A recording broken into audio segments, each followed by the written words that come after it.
அனைவருக்கும் தெய்வீக வணக்கம். நான் உங்கள் Karthik. Welcome to Divine Root YouTube channel. இன்னைக்கு நம்ம பார்க்க போறது நாளைய தினம் ஜூலை மாதம் 23ஆம் தேதி ஆடி மாதத்தின் முதல் செவ்வாய்க்கிழமை இரவு 9 மணிக்குள்ளாக இந்த எளிமையான 2 விளக்கை ஏற்றி பாருங்கள். நீங்கள் வேண்டாம் என்றாலும் கட்டாயமாக சொந்த வீடு அமையும், கோடி கடனும் காணாமல் போகும். நம்ம யூடியூப் சேனல்ல நாளைய ஆடி முதல் செவ்வாயை முன்னிட்டு ஆல்ரெடி ஒரு சிறப்பு பதிவை நம்ம அப்லோட் பண்ணியிருக்கோம். அதாவது மிகவுமே விசேஷமான அம்மா பிள்ளை வழிபாடு. அந்த பதிவை பார்க்காதவங்களுக்காக இந்த வீடியோவோட என் கார்டுல மற்றும் ஐ பட்டன்ல நான் லிங்க் கொடுக்கறேங்க. தேவைப்படுறவங்க நீங்க செக் பண்ணி பாருங்க. அல்லது நம்ம டிவைன் ரூட் சேனல்ல லேட்டஸ்ட் வீடியோஸ் நீங்க செக் பண்ணி பார்த்தீங்கனாலே அந்த பதிவு அவைலபிளாக இருக்கும். அது மிகவுமே சிறப்பான ஒரு பதிவு. சோ யாருமே நீங்க மிஸ் பண்ணிடாதீங்க. அந்த வழிபாட்டை செய்ய போறவங்களும் இப்ப நம்ம பார்க்க போகும் இந்த தீபத்தையும் நீங்க ஏற்றலாம். இப்ப நம்ம பார்க்க போகும் இந்த விளக்கை குறிப்பாக யாரெல்லாம் ஏற்றணும்னு பார்த்தோம்னா, நீண்ட நாட்களாக சொந்தமாக வீடு வாங்கணும் அல்லது கட்டணும்னு நினைக்கிறவங்க,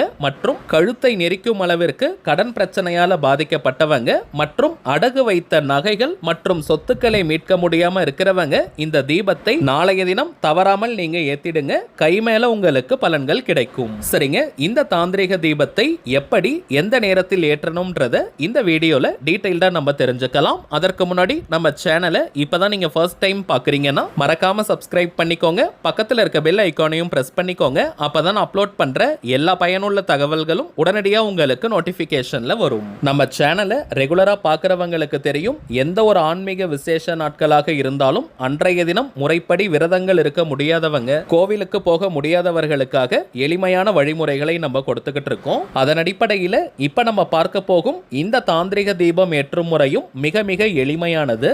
இந்த விளக்கேற்ற போறவங்க கட்டாயமாக நீங்க குளிச்சிருக்கணும். தலைக்கு குளிக்கணும்ன்ற அவசியம் கூட கிடையாதுங்க. நார்மலா நீங்க குளித்திருந்தாலே போதும். நார்மலா குளிக்கிறவங்க குளிக்கும் போது தலையில் 3 முறை தண்ணீரை நீங்க தெளிச்சுக்கோங்க.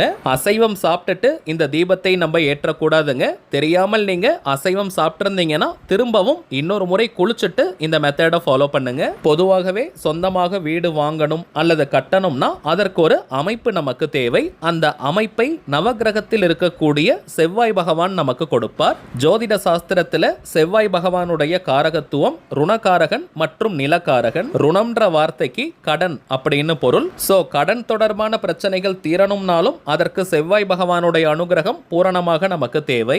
அந்த செவ்வாய் பகவானுக்கு அதிபதியாக விளங்கக்கூடிய தெய்வம் முருகப்பெருமான். முருகப்பெருமானுக்கு உகந்த கிழமை செவ்வாய். அதிலும் ஆடி செவ்வாய் மிக மிக விசேஷம். நாளும் கோளும் செய்வதை போல நல்லவர்கள் கூட செய்ய மாட்டாங்கன்றது பழமொழி. அப்படிப்பட்ட ஆடி மாதத்தின் செவ்வாய் கிழமை முருகப்பெருமானுடைய வழிபாட்டிற்கு மிகவுமே விசேஷம். ஆண்கள் பெண்கள் யார் வேணாலும் இந்த தாந்திரிக தீபத்தை ஏற்றலாம். ஆல்ரெடி நீங்க சொந்த வீட்டில் இருக்கிறவங்களாக இருந்தாலும் சரி, இந்த தீபத்தை ஏற்றும் போது இன்னொரு புதிய வீடு உங்களுக்கு அமையும். அடுத்ததாக எந்த நேரத்தில் இந்த தீபத்தை ஏற்றுவது உச்சகட்ட பலனை கொடுக்கும்னு பார்த்தோம்னா செவ்வாய் ஹோரை நேரம் தாங்க. நாளைய தினத்திற்கான செவ்வாய் ஹோரை நேரம் காலை 6 மணி முதல் 7 மணி வரை, மதியம் 1 மணி முதல் 2 மணி வரை, இரவு 8 மணி முதல் 9 மணி வரை. இப்ப நம்ம பார்த்த இந்த 3 டைமிங்ஸ்ல எந்த நேரத்துல வேணாலும் இந்த தாந்திரிக தீபத்தை நீங்க ஏற்றலாம். தவிர்க்க முடியாத காரணத்தினால இந்த நேரத்துல விளக்கேற்ற முடியாதவங்க மாலை 6 மணி முதல் இரவு 9 மணி வரை இருக்கும்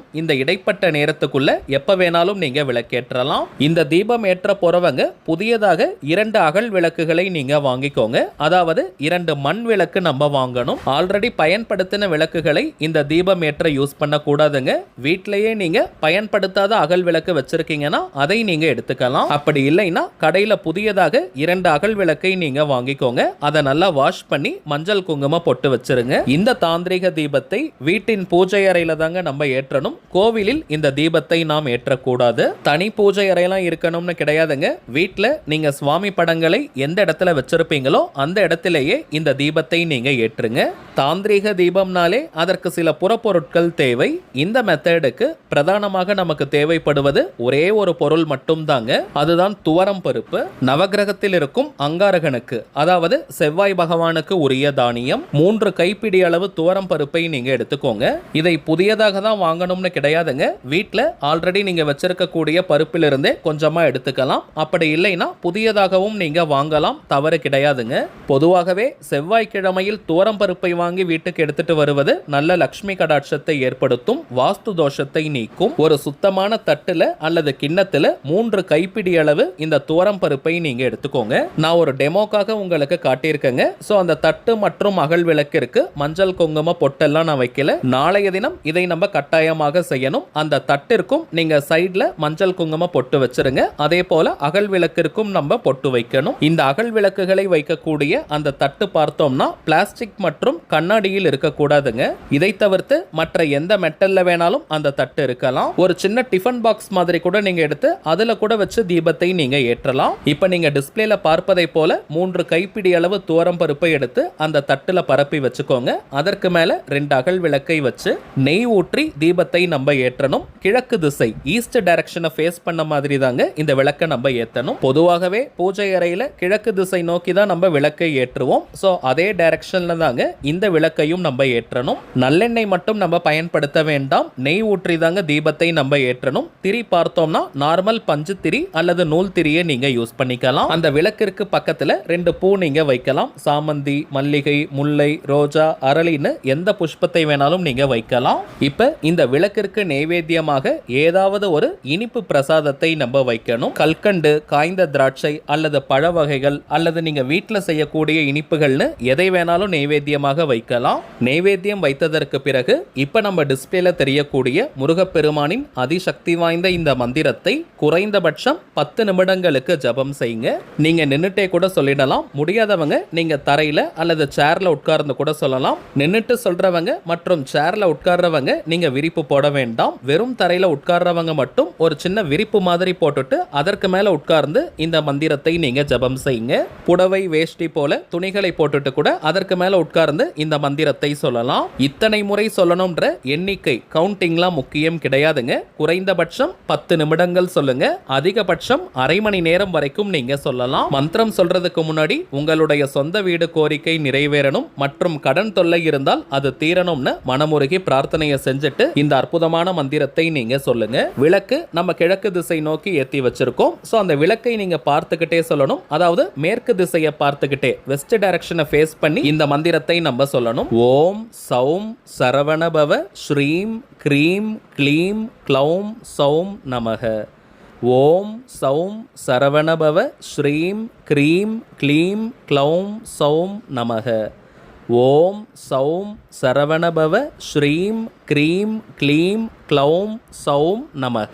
அவ்வளவுதாங்க. இதை நீங்க பார்த்து கூட சொல்லலாம். ஒரு பேப்பர்ல எழுதி வச்சுட்டோ அல்லது இதையே நீங்க ஸ்கிரீன்ஷாட்டை எடுத்து வச்சு அதை பார்த்து மந்திர ஜபம் செய்யலாம். தவறு கிடையாதுங்க. 10 நிமிடங்கள் முதல் அரை மணி நேரம் வரை இந்த மந்திர ஜபத்தை முடிச்சிட்டு திரும்பவும் உங்களுடைய அந்த கோரிக்கை நிறைவேறணும்னு மனமுருகி முருகப்பெருமான் கிட்ட நீங்க பிரார்த்தனையை செஞ்சுக்கோங்க. நடுவில் நீங்க வேணும்னா நெய் ஆட் பண்ணிக்கலாம். மொத்தமாக 40 நிமிடங்கள் இந்த தீபம் எரிந்தால் போதும். அதற்கு பிறகு தானாக குளிர்ந்தாலும் பரவாயில்லைங்க. அல்லது நீங்களாகவும் ஒரு புஷ்பத்தை வச்சு குளிர்விக்கலாம். விளக்க குளிர வச்சுட்டு நைவேத்தியத்தை நீங்களும் சாப்பிடலாம், மற்றவர்களுக்கும் கொடுக்கலாம். அவ்வளவுதாங்க இந்த மெத்தட். அந்த தட்டுல இருக்கக்கூடிய துவரம் பருப்பு நாளைய தினம், அதாவது செவ்வாய்க்கிழமை இரவு முழுவதும் அப்படியே இருக்கட்டும். அடுத்த நாள் புதன்கிழமை அன்னைக்கு சாயங்காலம் 5 மணிக்குள்ளாக அந்த துவரம் பருப்பை வீட்டு மாடியில அல்லது செடிகள் புதர்களுக்கு பக்கத்துல போட்டுருங்க. வாயில்லா ஜீவராசிகள் அதை சாப்பிடும். அந்த துவரம் பருப்பை நம்ம சமையலுக்கு பயன்படுத்த கூடாதுங்க. புதன்கிழமை அன்னைக்கு காலை நேரத்திலிருந்து மாலை 5 மணிக்குள்ளாக அந்த துவரம் பருப்பை நீங்க எடுத்து வாயில்லா ஜீவராசிக்கு போட்டுருங்க. இப்ப நம்ம பார்த்ததை போல